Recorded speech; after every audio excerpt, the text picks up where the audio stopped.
여러분들이 잘 아는 말씀, 성경은 그 작은 자가 천명을 이루겠고 그 약한 자가 강국을 이룰 것이라. 때가 되면 나 여호와가 속히 이루리라. 이렇게 말씀을 하셨어요. 여러분 이 말씀을 잘 한번 생각해 보십시오. 여기서 작은 자는 미미한 한 사람, 저와 여러분들이에요. 그런데 우리 개인이 미미한 존재이지만 우리의 믿음이 흔들리지만 않는다면, 정말 주님을 딱 의심 없이 믿는 그 믿음으로 나아간다면 천명을 이루고 우리같이 약한 이 조그만 교회들도 강국을 이루는, 하나님 나라를 이루는 그런 멋진 존재. 그러니까 여러분들은 사명자입니다. 여러분에게 구원받는 순간에 하나님은 이 엄청난 사명을 주셨다는 사실이죠. 사람이 여러분들이 올 한 해 동안 일당천의 사람이 된다면, 이런 믿음의 사람이 되고 흔들리지 않는 믿음의 사람이 된다면 분명히 여러분 주위에 있는 불의가 떠나고 메시아의 왕국이 성취될 수 있습니다.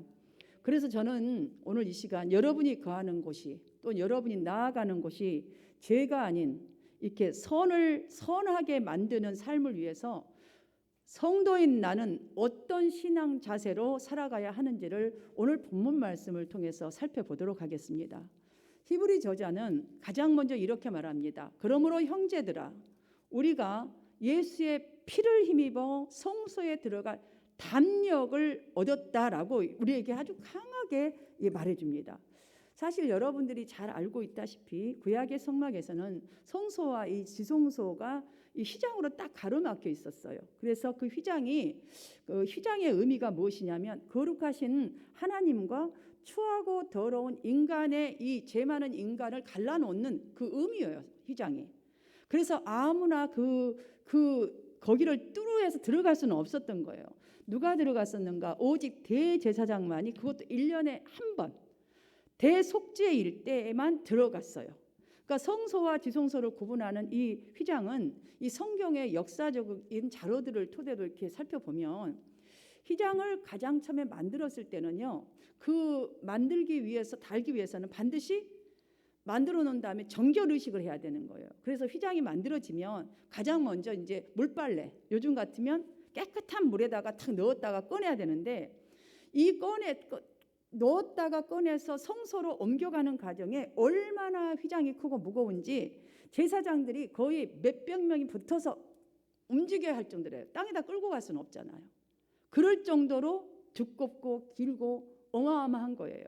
그러니 휘장이 위에서 아래로 자연스럽게 찢어진다는 것은 상상할 수 없는 일이에요. 가능성이 전혀 없었습니다.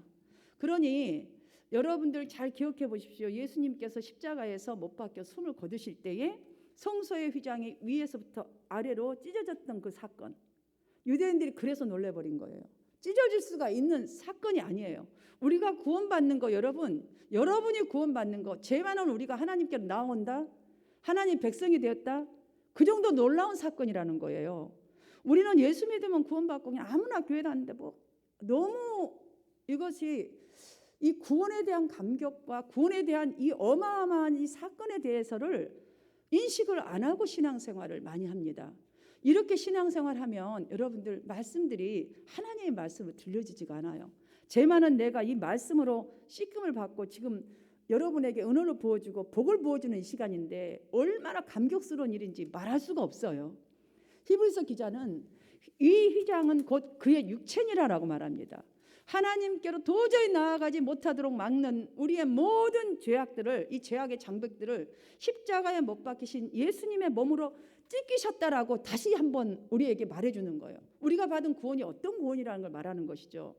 구약 시대의 제사장들과 달리, 그래서 우리는 이제 예수 믿는 사람은 언제든지 자유롭게 하나님의 성전으로 당당하게 나아갈 자격을 얻었습니다라고 얘기해 주잖아요. 그것은 어떤 수고로 얻어진 것도 아니고 어떤 공력으로 얻어진 것도 아니고 어떤 훈련을 통해서 가능한 것이 아니라 오직 예수의 피의 힘입음 때문이라고, 그 하나 때문에 내가 구원받고 주님 앞에 이 죄된 몸이 이제는 그걸로 다 씻김 받아서 나오는 자가 되었다, 이런 자격을 입었습니다. 그리고 나서 우리에게 하신 말, 그것이 열리게 된 그 길은 새로운 살 길입니다 라고 밝혀줍니다. 우리에게 새로운 살 길이 열렸어요. 죽음의 길이 아니라 살 길이 열렸다는 거예요. 여러분들 아멘도 안 나오고 가만히 계시네요. 정말 너무 충격이 돼서 그렇죠. 너무 좋아갖고 이렇게 여러분들 살 길이라고 20절에 설명하시면서 구원의 확신이 정말 있다면 하나님께 나아가는 것은 당연한 일이라는 거예요. 당연한 거. 여러분 그러니까 미스테이가 하루 안 나오는 거 이건 있을 수 없는 일인 거예요. 한마디로. 이렇게 놀라운 사건이고 놀라운 새 길이 열려져 있는데 이 길을 우리가 미싱한다? 여러분 돈 버는 일이다. 오늘 저녁에 10분만 일하면 만약 200불을 벌어. 이거 살 길이야. 지금 돈 버는 길이야. 여러분 그대로 있겠어요? 안 가면 엄청난 손해잖아요. 딱 그거예요 여러분들. 그러므로 오늘 우리가 본문이 주고자 하는 메시지를 정말 여러분이 가진 구원이 뭔가인 것을 이 설명을 통해 깨닫는다면 정말 우리는 비록 미미한 자이나 분명히 약한 강국이 될 줄 믿습니다. 그래서 여러분들 그동안 혹시라도 믿음의 확신이 흔들렸나? 내가 정말 구원받았나?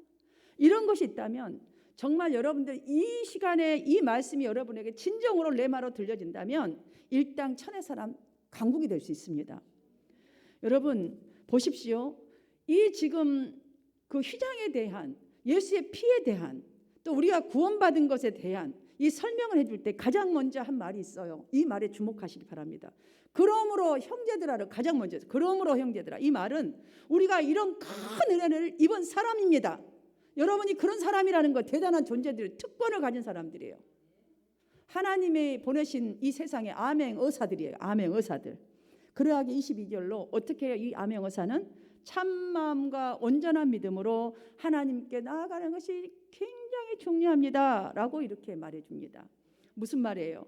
그리스도인들은 하나님 앞에 나아갈 때 사람들 앞에 나아갈 때도 그리스도의 피로 깨끗해진 진실한 그 마음, 그러니까 그 자기 백성에게 하나님께서 새 마음을 창조하시겠다는 이 약속을 의지하고 신뢰하는 믿음으로 나아가야 합니다라는 말이에요. 그러니까 여러분이 어디에 있든 예배를 드리든 밖에 있든 진실하게 정말 예수의 피에 힘입어서 죄가 씻김 받은 사람다운 삶을 살아야 된다는 것이죠. 뿐만 아니라 21절에서는 뭐라 그랬어요? 또 하나님의 집을 다스리는 대제사장 예수가 계심에, 여러분들 어디 여러분이 가고 말을 하는 그 행동 하나 뭐 하나 하는 거예요. 예수가 계심에 이 생각해 보십시오. 우리가 정신을 바짝 차리고 살 수밖에 없죠. 이 말씀은 성도들이여 힘을 내십시오. 담대하십시오. 그리고 정결하게 사십시오라고 다 들어가겠죠. 힘없는 사람은 힘을 내야 된다. 흔들릴 사람은 흔들리지 말아야 됩니다. 당당하게 나아가십시오. 왜? 나의 의와 상관없이 지금 내가 가는 그곳이 예수 그리스도의 피를 힘입어서 대제사장 예수가 함께 계시기 때문이다. 사랑하는 성도 여러분, 대제사장의 1차적인 역할이 무엇입니까? 하시는 역할이 희생제사를 통해서 1년에 한 번 그 속죄제로 드리기 위해서 올라간다 했잖아요. 성전 들어간다 했잖아요. 그러니까 희생제사를 통해서 백성들을 죄로부터 정결하게 하는 거예요. 그러니 여러분들 그 대제사장이 나와 함께 계신대요. 지금 여러분이 가는 곳 있는 곳에 함께 계신대요. 그 구체적인 방법을 22절에서 이렇게 설명합니다. 22절 말씀을 우리 함께 읽어보도록 하겠습니다. 시작. 우리가 마음에 뿌림을 받아 악한 양심으로부터 벗어나고 몸은 맑은 물로 씻음을 받았으니 참 마음과 온전한 믿음으로 하나님께 나아가자. 자, 아까 얘기했죠. 휘장을 처음에 만들면 깨끗하게 먼저 그 손때 묻은 거 이거 다 씻고 그 다음에 건다고. 그것처럼 우리가 어디로 나아갈 때 저 대제사장 예수가 함께 하심에 우리의 죄를 모든 죄악을 도말하신 그분이 나와 함께 하심에, 그러니까 우리가 정말 예전에 있던 그 아주 뿌림을 내린 이 죄악들 악한 양심으로부터 자꾸 벗어나 예수 피 이거요. 여러분 생각하고 대제사장이 함께 한다고 생각해 보세요. 당연하게 맑은 물로 씻은 사람처럼 그렇게 살지 않겠습니까? 구약의 대제사장들은 제사장 그 직을 수행하기 위해서는 제사장 스스로가 거룩한 정결의식을 가지고 정결함을 갖추어야 했기 때문에 그들 자신이 정결의식을 행했어요. 그런데 우리는 예수 십자가의 그 피의 공로로 정결함을 공짜로 갖추어서 하나님의 은혜 앞으로 지금 나아간다는 이 사실이 있을 때에 여러분 어디를 가나 여러분 담대해 줄 수 있지 않겠습니까? 이 정도 설명이면. 하지만 여러분들 이걸로 끝나서는 안 된다는 거예요. 피를 힘입어서 내가 이제 담대하게 가면 되는 거야. 이 확신은 좋은데요. 이 확신 플러스 더 자, 성소로 들어온 것으로 끝나는 것이 아니라, 그러니까 우리가 이런 정도의 믿음 정도로 딱 스테이드해서 신앙생활하는 것이 아니라 구원받고 하나님 앞에 마음껏 예배하는 자가 되었다면 이제부터 참 마음과 온전한 마음으로 어떻게 하라? 서로 돌아보아 사랑과 선행을 격려하는 사람. 그러니까 우리에게는 무엇인가 크리스찬 라이프로서 이제 새 길을 걸어가는 사람으로서 해야 할 사명이 있다는 것을 말씀해 주고 있습니다. 그렇습니다. 여러분들, 예배는 하나님을 섬기는 행위라고 할 수 있습니다. 하나님을 섬기는 행위죠. 그런 의미에서 우리가 볼 때는 하나님을 예배하는 자리는 교회만이 아니라는 것도 우리가 알아야 합니다. 우리의 삶의 모든 곳에 예배의 자리가 되어야 합니다.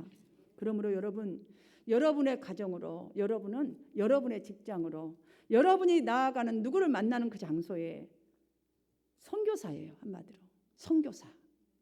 그러므로 여러분이 나아가는 곳이 죄가 아닌, 저 선교사가 하는 역할이 뭐예요? 자, 죄가 아닌 정말 복음을 전하여서 그들을 살리는 역할을 해야 되잖아요. 그래서 하나님 나라가 임하게 하는 게 그들의 사역이에요.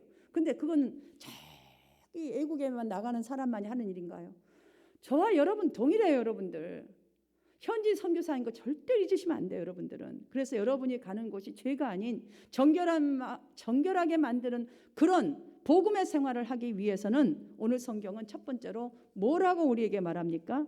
마음의 뿌리를 받은 악한 양심으로부터 벗어나야 한다고 그랬어요. 여기 악한 양심은요, 하나님의 뜻으로부터, 그러니까 하나님의 말씀으로부터 분리되려는 생각과 행동들을 뜻하는 겁니다. 맞습니다. 우리 마음에 뿌리 내린 것들, 원죄 있잖아요. 그 원죄로 인하여서 수시로 자동적으로 우리는 하나님의 뜻으로부터 그 분리되려는 마음이 저절로 생길 때가 많습니다. 순간순간에. 바로 이럴 때에 자, 어떻게? 예수의 피를 힘입어. 그러니까 여러분의 마음에 예수의 피를 마음에 뿌려야 돼. 그때 힘이 든다. 예수 그리스도의 십자가 구세의 그 은총에 그거 생각하면서 빨리 그걸 의지하라는 거예요. 그게 필요하다는 거예요. 저 나를 위해서 피 흘리신 그 희생, 그 피를 의지하면 그 평상시에 살았던 옛 모습의 세상의 마음이 아닌 예수님의 관점으로 바라보는 그 새 마음이 피어나게 되어 있어요. 왜냐? 그분이 나를 위해서 목숨을 주셨잖아요. 그럼 나도 이 사람을 위해서 자, 예수의 피가 내가 그가 죽고 나도 죽고 그가 살고 나도 산 성경이 말씀하는 대로 내가 이런 사람인데 바꿔. 그걸 자꾸 그 관점으로 보다 보면 어떤 마음이 이렇게 피어나요? 그 정말 보혈의 피를 지속적으로 의지한 사람은요, 날이 갈수록 말로 믿는 신앙, 믿음 상태가 아니라 확신에 찬 정말 남들이 알 수 있고 딱 드러날 수 있는 그 흔들림 없는 믿음 상태로 나아가게 되어 있어요. 그러하게 히브리서 4장 16절을 보시면 그러므로 우리는 긍휼하심을 받고 때를 따라 돕는 은혜를 얻기 위하여 은혜의 보좌 앞에 담대히 나아가라 그랬어요. 이거를 지속적으로 받기 위해서는 그 은혜가 흘러오는 보좌 앞으로 계속 예배 자리로 나아가라. 그게밖에 없다는 거예요. 시시때때로 돕는 은혜. 정말 우리가 이거를 잘 컨트롤할 수 있고 시시때때로 올라오는 이 죄악의 이 인간 세상적인 마음들을 여러분 이걸 도우려면 그런 은혜를 우리가 갖기 위해서는 예수의 보혈의 피를 의지하여서 직접 우리 각자는 하나님 앞에 자꾸 나아가야 그 다음에 피를 의지할 수 있는 능력이 생기는 거예요. 사랑하는 성도 여러분, 저는 여러분에게 이렇게 권면드리고 싶습니다. 내가 예수님을 아는 것 정말 중요합니다. 그러나 저는 내가 예수님을 아는 것이 아니라 예수님이 나를 알아주는 사람, 하나님이 여러분을 알아주는 사람이 되시기를 주님의 이름으로 축원합니다. 이게 우리가 죄악을 뽑을 수 있고 악한 양심을 뽑을 수 있는 바른 길인 것 같습니다. 자, 두 번째로는 서로 돌아보며 사랑과 선행을 격려하는 것을 하라라고 말합니다. 24절에서는 서로 돌아보아 사랑과 선행을 격려하라. 자, 여기 사용된 격려란 크게 두 가지 의미가 있습니다. 첫째는 분발하다, 자극하다는 의미로 이렇게 분발하도록 자극하여서 일정한 방향, 믿음의 방향으로 잘 갈 수 있도록 그 사람을 이끈다라는 뜻입니다. 두 번째는 호흡을 불어넣는다. 그러니까 여러분이 가진 믿음의 호흡, 복음의 호흡, 생명의 호흡을 그 사람에게 불어넣어줘요. 그 못된 것은 버릴 수 있고 참 자극해서 버리고 새로운 공기, 복음의 공기를 불어넣어주는 거예요. 호흡. 사람이 호흡이 떨어지면 어떻게 죽잖아요. 새 공기, 새 호흡을 불어넣어준다는 의미예요. 다른 사람을 분발하게 하여서, 그러니까 은혜로 분발하도록 자극하여서 정말 믿음의 그 방향으로 인도하려면 어떻게 해야 된다? 서로 돌아보아. 서로 돌아보아. 자, 서로 돌아보아. 관심을 가지고 돌아보는 걸 말하는 거예요, 여러분들. 그래서 성도들이요, 서로 돌아볼 수 있는 가장 좋은 장소가 예배 장소예요. 교회예요, 교회. 그래서 자꾸 모이게 힘써야 되는 거예요. 격려라는 것은 깊은 관심과 상대의 고통을 나의 고통으로 여기는 사랑에서 나오는 것이죠. 그래서 내가 상대에게 익스큐스 한다 생각하면 우리는 거기서 딱 절제를 해야 되는 것이죠. 그렇잖아요. 이것이 저 사람에게 어떠한 불이익을 준 거나 어떠한 뭐를 준다, 부담을 준다. 그럼 우리가 먼저 그거를 잘 이렇게 해놔야 돼요. 왜? 이것이 관심이고 이것이 사랑이거든요. 다른 그리스도의 삶 속에서 필요하는 것을 돌아보는 것, 그 사람이 불편해하는 것을 돌아보는 것, 그것이 바로 우리가 가진 사랑을 구체적으로 하나하나 표현하는 것 중에 하나겠지요. 새해 들어서 남녀 선교회가 이 지금 성경 쓰기와 중보 기도를 정말 보니까 마치 장거리 달리기 선수들 바톤들 왜 200m 뛰면 바톤 탁 주면 쫙 또 받아갖고 막 가야 되잖아요. 근데 거기서 바톤 주는 사람 이렇게 쉬었다 가는 사람 없어요. 아주 이렇게 저는 그 바톤을 주고받고 막 열심히 그래갖고 오면 막 밀려서 뛰고 있잖아요. 이렇게 뛰고 있다가 탁 받아서 쫙 가잖아요. 그런 열심으로 진행하고 가는 같은 그런 이렇게 느낌을 받아요. 사랑하는 여러분, 잘하면 그리고 하고 있으면 막 격려의 박수 쳐주십시오. 더 많이. 그거는 자랑을 하는 게 아니에요. 격려해 주는 거예요. 부족한 것이 혹시 보이거들랑 힘을 내어서 더욱더 선행을 실천할 수 있도록 또 격려해 주시기를 바랍니다. 그래서 25절로 모이기에 힘쓰라라고 권면합니다. 쌓아놓는 여러분 장작에는요, 이게 불을 이렇게 쌓아놓는 장작에 불을 다 붙여버리면 그 장작들은 잘 탑니다. 그런데 불이 붙어 있을지라도 그 장작들을 따라 하나씩 한번 띄어갖고 저 갖다 놔보세요. 그 장작은 얼마 못 가서 연기가 막 나버립니다. 그리고 꺼져버릴 확률이 100%입니다. 우리들의 신앙의 원리도 이와 유사합니다. 아무리 믿음이 좋은 사람일지라도 모이기에 힘쓰지 않으면 결국 그 신앙은 병들게 되어 있습니다. 연기 나듯이 병들게 되어 있어요. 그래서 어떻게 하라고 성경은 말합니까? 우리가 은혜의 삶 살고 싶습니다. 살아야 합니다. 올 한 해 성공하는 그런 인생을 살아야 합니다. 그러려면 결국 우리에게 하라는 것은 모이기를 패하는 어떤 사람의 습관과 같이 하지 말라고 먼저 그냥 모이기를 패하는 사람 먼저 얘기합니다. 그리고 그날이 가까울수록 그날이 가깝다고 우리가 느껴지고 보아질수록 더욱더 모이기에 힘쓰라라고 우리를 말해줍니다. 우리 교회와 가정에 성령 충만함과 부흥의 역사를 우리 모두는 원합니다. 이렇게 원하신다면 모이기에 힘쓰는 여러분, 지속적으로 끈질기게 모이고 끈질기게 격려하고 끈질기게 사랑으로 권면하는 여러분 되시기를 축원합니다. 세 번째로는 여러분이 가진 이 복음, 이 도리를 끝까지 움직이지 말고 굳게 잡고 나아가야 돼요. 이 믿음은요, 흔들리면 안 돼요, 여러분들. 중심이 흔들려버리면 어쩌죠? 딱 서서 다시 죽는 심 담는다고 지난주 얘기했죠. 23절 말씀을 함께 봉독하겠습니다. 23절 말씀입니다. 제가 읽어드리겠습니다. 또 약속하신 이는 미쁘시니 우리가 믿는 도리의 소망을 움직이지 말며 굳게 잡고 라고 했어요. 여기 언급한 믿음의 도리의 소망이란 곧 우리의 믿음의 신앙 고백들이에요. 이 신앙 고백은 어디서 되어 있는가? 여러분 예전에 그 베드로 사도가 고백했던 거 여러분 아실 것이에요. 그런데 우리가 살아가면서 욥을 한번 생각해 보십시오. 힘겨운 고통을 당하면서도 그토록 욥이 강하게 견딜 수 있었던 것은 그의 입술의 믿음의 고백이에요. 그래서 여러분들 믿음의 고백은 선포해야 돼요. 선포. 내가 이렇게 살아버리라. 여보 이렇게 삽시다. 아까 제가 참 은혜 받았어요. 우리가 이렇게 하니까 얼마나 정말 힘든 일이 있었지만 이게 축복이라는 거. 이게 선포함으로 이런 인생을 자꾸 살아가게 돼 있어요. 왜냐? 속에 있으면요 아무도 듣지 않았기 때문에 리스폰시빌리티가 그만큼 약해져 버려요. 그런데 자꾸 선포하고 주님께도 선포하고 사람에게도 선포하면 책임을 가져야 돼. 책임을. 말에 대한 책임. 우리는 이 말 해놓고 뒷날과 바뀌어버리고 이렇게 해놓고 저렇게 바뀌잖아. 이렇게 하면 안 돼요. 예수 믿는 사람은. 믿는 돌이란 예수께서 제자들에게 너희는 나를 누구라고 하느냐라고 물으실 때에 주는 그리스도시요 살아계신 하나님의 아들이십니다. 여러분, 베드로가 그때 고백했어요. 이 고백한 말이에요. 이 고백. 신앙 고백은 했지만 물론 제대로 하지 못해서 때로는 넘어졌어요. 그럼에도 불구하고 이 믿음의 고백을 끝까지 어느 날 한번 하다가 또 생각해봐. 내가 이 믿음의 고백을 했는데 주님이 이토록 하셨는데 내가 지금 이게 맞았나? 아오호라 나는 이러면서 했다 칩시다. 그러나 이렇게 했기 때문에 그 사람이 깨닫는 그 순간에 베드로는 완전히 다른 인생을 살았습니다. 사랑하는 여러분, 믿음의 고백. 여러분이 고백하는 이 믿음 자꾸 굳건하게 붙잡아라는 거예요. 자꾸 흔들리게 하지 말고 굳건하게. 그래야 열매 맺는 신앙으로 성령께서 여러분을 이끌어 가십니다. 욥은 소유의 유물을 따라서 믿음을 가진 사람이 아니라는 걸 우리에게 보여주었습니다. 그렇게 힘들어도 모든 소유를 다 잃었어도 여전히 고백한 믿음, 그 친구들이 와서 그렇게 해도 그의 입술에서 나온 고백들 한번 보십시오. 그 믿음을 온전히 굳게 지켜서 입술로 죄를 범하지 아니한 진정한 믿음의 부자가 되었지 않습니까? 진정한 믿음의 부자. 입술의 부자뿐만 아니라 진정한 믿음의 부자.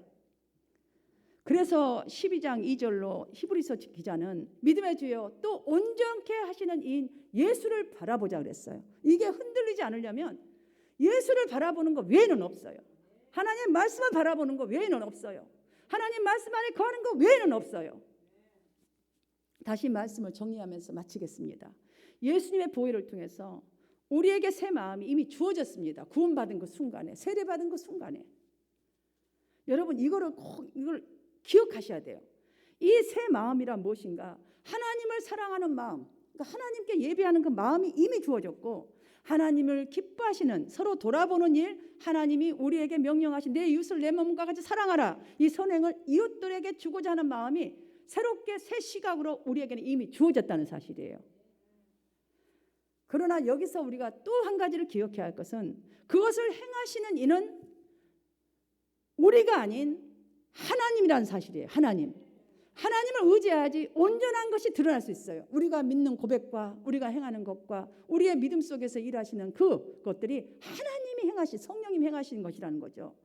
하나님은, 그러니까 곧 성령님은 하나님께서 성령님을 우리 안에 두셔서 그 능력으로 우리가 맡기면 하나님의 뜻을 성령이 행하게 하시는 거예요. 행하시는 거예요. 그렇기 때문에 예배를 절대로 여러분은 잊어서는 안 되고 내가 가진 구원을 함부로 생각해서도 안 되는 거예요.